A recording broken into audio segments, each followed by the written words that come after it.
हरिओम तत्सत। आज हम पितृ नारायण या पितृदेव कहते उसके बारे में थोड़ी बात कर लेते हैं। किसको कहा जाता है? पितृ जो हमारे माता पिता है, उसके माता पिता जो गुजर चुके हैं, 3 पीढ़ी तक जो गुजर चुके हैं, वो पितृदेव में आते हैं। उसमें दोनों पक्ष का लेना चाहिए, माता पक्ष का भी और पिता पक्ष का भी। एनीवे, मातृदेव भी कहा जाता है और पितृदेव भी कहा जाता है। जो हयात है उसको नहीं लेना है, जो गुजर चुके हैं वो 3 पीढ़ी तक, उसका नाम आपको पता है तो अच्छी बात है, अगर उसका नाम नहीं पता है तो छोड़ दो। फॉर एग्जाम्पल, मेरे फादर है तो उसका फादर मतलब मेरे दादा, फिर उसका फादर मतलब मेरे परदादा, ये पितृदेव में आते हैं। तो मेरी बात करूं तो मेरे से अगली 3 पीढ़ी मेरे फादर नहीं है, तो मेरे फादर, मेरे ग्रैंडफादर दादाजी और उसके फादर मतलब परदादा, ये 3 मेरे पितृदेव में आएंगे। फिर मेरी मदर को भी लेना है, मेरी मदर के भी फादर, उसके फादर, उसके फादर। ठीक उसी तरह मेरे मदर को भी देखना है, यानी मेरे नाना नानी, उसके भी 3 पीढ़ी जो गुजर चुके हैं वो पितृदेव में आते हैं। उसी को ही पितृ नारायण भी कहा जाता है। अगर मान लीजिए किसी की शादी हो चुकी है, फॉर एग्जाम्पल कोई लड़की है उसकी शादी हो चुकी है, तो उसको दोनों पक्ष देखना चाहिए, उसके पियर पक्ष और ससुराल पक्ष। मतलब अपने खुद के माता पिता और शादी के बाद जो सास ससुर है उसके भी माता पिता का 3 पीढ़ी तक उसके नाम है तो अच्छी बात है, नाम लिख लेना चाहिए कोई जगह। अगर मान लीजिए ये बहन पूछते हैं कि भाई किसी का नाम नहीं पता है तो क्या करना चाहिए, तो उसके लिए एक दूसरा उपाय है।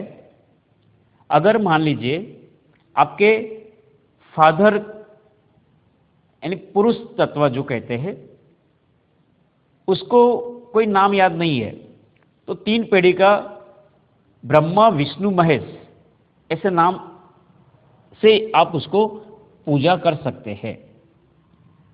अगर कोई बीच का नाम मिसिंग है तो भी, तो ब्रह्मा है तो विष्णु बोल दीजिए, और महेश यानी जो उसका नाम आपको पता है। तो कोई भी नाम आपको मालूम नहीं है तो चिंता मत करो, उसके लिए आपको बोलना है ब्रह्मा विष्णु महेश। 3 पीढ़ी आ गई, नाम याद है तो ठीक है। ठीक उसी तरह अगर मातृ पक्ष में यानी स्त्री तत्व हो गया, तो मातृ पक्ष में किसी का नाम आपको मालूम नहीं है तो क्या करना है, तो आपको गंगा जमुना सरस्वती ऐसे 3 नाम से उसकी पूजा उपासना कर सकते हैं। हाँ, फिर से कहता हूं, मातृ पक्ष में 3 नाम आ जाना चाहिए, गंगा जमुना सरस्वती। हाँ, जिसका नाम है वो लिख सकते हैं, नहीं तो वो मिसिंग जो है वहां आपको ये गंगा जमुना सरस्वती में वो नाम आपसे उसको पुकार सकते हैं। तो ऐसे आप याद कर सकते हैं। देखो, पितृ किसी को नुकसान नहीं करते। कहते हैं पितृ, ज्योतिष में कई लोग कहते हैं कि पितृ आपको दोष लगा हुआ है, तो पितृ आपको आपका बुरा करते हैं। कोई भी माता पिता कोई भी संतान की कभी बुराई करते नहीं है या कभी उसको बुरा नहीं करते। तो पितृदोष आप कहते हैं तो पितृ संतान का बुरा करते हैं? जी नहीं, ये कॉन्सेप्ट बिल्कुल गलत है। पितृ कभी भी अपनी संतान का बुरा चाहते भी नहीं है, बुरा करते भी नहीं है। हाँ, वो एक ही चाह रखते हैं कि मेरी संतान या उसकी संतान मुझे याद करे। बस उसको याद कर लो, आपका काम सरल हो जाएगा। जब आप उसको याद नहीं करते हैं तो वो खुद अपनी याद दिलाने के लिए वो कुछ ऐसा कुछ हो जाता है जिससे आपको लगे कि मुझे ये पितृ मुझे हैरान परेशान करते हैं। हकीकत ऐसी कुछ नहीं है। फिर से मैं रिपीट करता हूँ, पितृ मतलब हमारे फादर मदर या दादा दादी कोई भी संतान का कभी भी बुरा नहीं करते। बस उसको अगर कोई उसकी प्रगति रुक गई है तो वो याद करते हैं, क्योंकि वो खुद अपनी प्रगति नहीं कर सकते हैं। उसकी प्रगति के लिए या उसको आगे जाना है कोई और जन्म में, तो वो खुद की संतान ही उसको आगे ले जा सकती है। और वो कुछ मांगते नहीं है, वो सिर्फ वही मांगते हैं कि मुझे पानी मिल जाए या तो दूध मिल जाए। तो पितरों को यही चाहिए और कुछ चाहिए नहीं, सिर्फ पानी और दूध दे दो तो उसका काम हो गया। इसलिए कई लोग ज्योतिष में कहते हैं कि भाई आपको अमास के दिन, शनिवार के दिन या कोई ऐसी अमास है, शनिवार या बुधवारी अमास है, तो आप पीपल के पेड़ पर चले जाओ और उसको 5 प्रदक्षिणा करते हुए जल चढ़ा दीजिए। पीपल का जो पेड़ है वहां भी ब्रह्मा विष्णु महेश तीनों देव का वास है। उसके मूल में ब्रह्मा है, उसके थड़ में विष्णु है और उसके डाली या जो भाग है वहां महेश का वास है। तो वो ब्राह्मण की गणित में वो अपना वो पीपल का पेड़ आता है, वो ब्राह्मण वृक्ष है। तो कहने का मतलब मेरा इतना ही है कि अगर कुछ पितरों के रिलेटेड कुछ भी छोटा मोटा काम करना चाहते हैं तो पीपल के पेड़ पास चले जाओ और वो 24 घंटे ऑक्सीजन देता है। ये भी आपको पॉजिटिव वाइब्रेशन वहां मिल जाएंगे। तो वहां जाकर बस 5 प्रदक्षिणा करते हुए तांबे के बर्तन में पानी भर के आप 5 प्रदक्षिणा कर लीजिए। उस समय ओम नमः शिवाय बोलिए या ओम पितृवे नमः बोलिए, आपका शुभ ही होगा। तो मैंने 1-2 दिन के बाद जो माघ महीना या उसको महा महीना कहते हैं, वो पूर्णिमा आ रही है, उसको बोलते हैं माघी पूर्णिमा।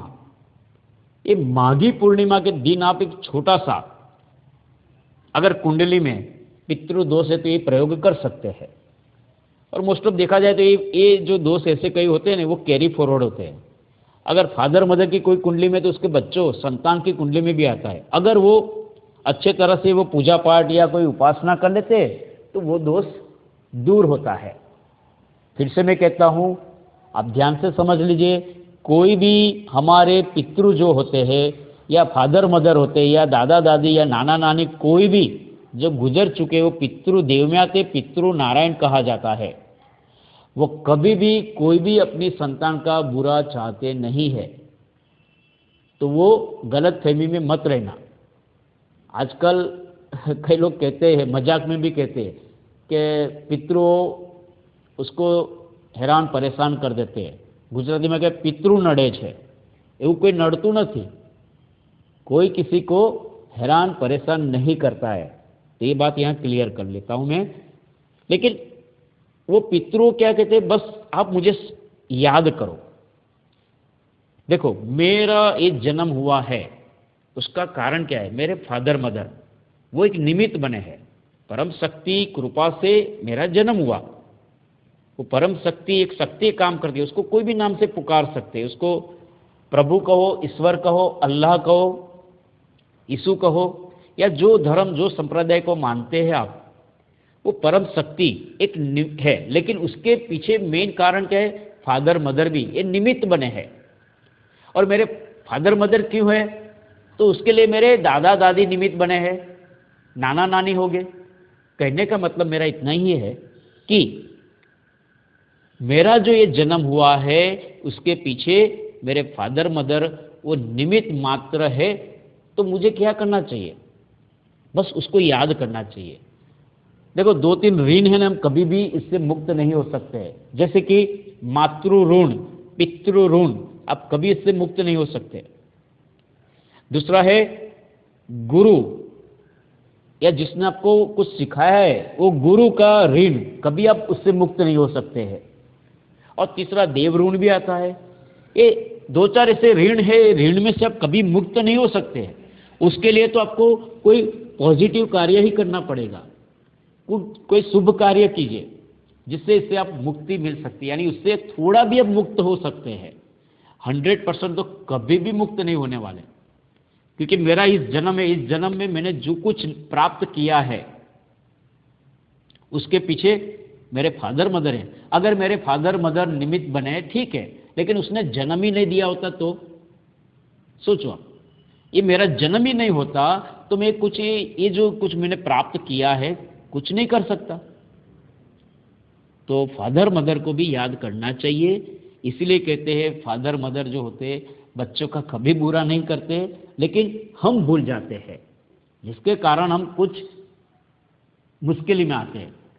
फॉर एग्जाम्पल, अभी जो मैंने बताया कि माघी पूर्णिमा के दिन आप प्रयोग कर सकते हैं, तो उसमें क्या करना है, बहुत छोटा सा प्रयोग है। इससे अब किसको करना चाहिए, तो मान लीजिए आपके घर में क्लेश झगड़ा चलता ही रहता है, तो चाहे हस्बैंड वाइफ में हो, बाप बेटे में हो, माँ बेटी में हो, या कोई भी, या अड़ोस पड़ोस में। कहने का मतलब आपके घर में क्लेश रहता ही है, यानी क्लेश वाला वातावरण है आपके घर में। या तो फिर आपके घर में बीमारी, एक के बाद बीमार होते रहते हैं, अननेसेसरी हॉस्पिटल का खर्चा होता ही रहता है। आपके बच्चों की प्रगति नहीं होती, प्रगति में रुकावट आती है, या आपकी खुद की प्रगति नहीं होती है। जैसे कि कोई बिजनेस करता है या नौकरी करता है तो उसमें प्रमोशन नहीं मिलता है, बिजनेस में कुछ न कुछ घाटा रहता है, तो जो ग्रोथ होना चाहिए ग्रोथ में रुकावट आती है। तो आप छोटा सा प्रयोग कर लेते हैं तो उसके आशीर्वाद मिल जाते हैं। किसी के घर में संतान नहीं होती है, तो संतान नहीं होती है उसके लिए आपको पितरों को याद करना ही पड़ेगा। इसलिए कोई भी ये अच्छा सा कर्म करते तो उसमें पितृ तर्पण करते हैं, और घर के वडील पुरुष व्यक्ति ही कर सकता है, स्त्री तत्व को नहीं करना है, यानी स्त्री पात्र होते तो नहीं करते। तो घर का कोई वडील है, बड़ा बेटा है, उससे ही पितृ तर्पण की विधि करते हैं, करवा सकते हैं। तो ये जो पितरों को आपको सिर्फ याद करना है, आपका काम सरल हो जाएगा। तो पितरों को याद करना है, छोटा सा प्रयोग है। ये प्रयोग में क्या करना है, एक मिट्टी का छोटा सा दिया ले लो, मिट्टी का दिया, या उसको कोड़िया जो कहते हैं गुजराती में माटीનું કોડિયું कहिए छे। तो मिट्टी का एक दिया ले लो, उसमें घर में बनाया हुआ घी है, शुद्ध गाय का घी तो बहुत ही अच्छा है, उसमें 1 से 2 चम्मच जितना घी भर लीजिए, और उसमें रुई की बत्ती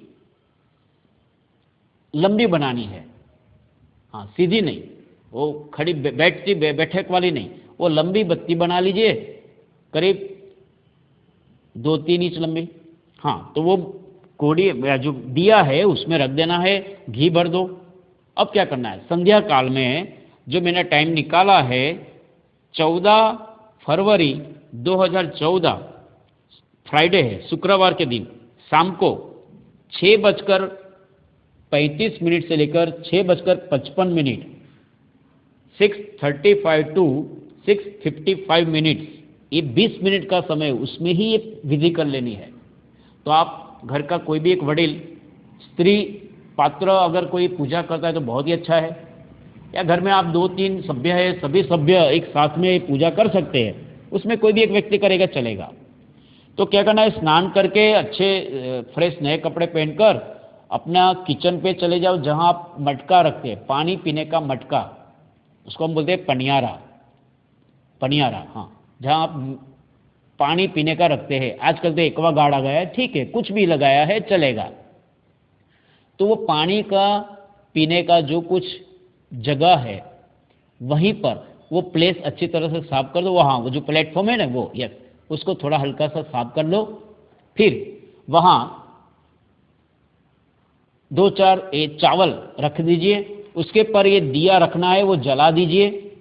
फिर वो दिए के आगे, हाँ थोड़ा आगे, थोड़ा चावल, कुमकुम और एक सफ़ेद फूल चढ़ा दीजिए। हाँ, दिया आपने जो पहले चावल रखा ना, वो आपका आसन हो गया। दिया का भी वजन लगता है पृथ्वी को, तो 2-4 जो चावल रखे उसके ऊपर आपने दिया रखा, तो वो आसन हो गया, उसके ऊपर दिया रखा। फिर आह्वान करना है, पूजन करना है, तो दिया जलाकर एक धूप अगरबत्ती भी जला दीजिए, और फिर चावल चढ़ाया, कुमकुम ये स्वागत किया, एक फूल चढ़ाया आपने, सफ़ेद फूल। फिर हाथ जोड़कर मनोमन प्रार्थना करनी है। कैसी प्रार्थना करनी है, एक बार मैं थोड़ा सा बता देता हूं। देखिए, 2 हाथ जोड़कर आप खड़े रहिए। आपका मुख दक्षिण की या पूर्व की ओर होगा। हाँ, दिया का जो मुख है, जो उसकी लोम जलती है, वो ज्योत साउथ यानी दक्षिण की दिशा में रखना है। हाँ जी, ये जो इसकी ज्योत जलाकर रखी ना, वो साउथ की ओर होनी चाहिए, बराबर है। फिर प्रार्थना करनी है, हे मातृ पितृदेवो, आप सबको हमारा सविनय सहृदय कोटि कोटि प्रणाम।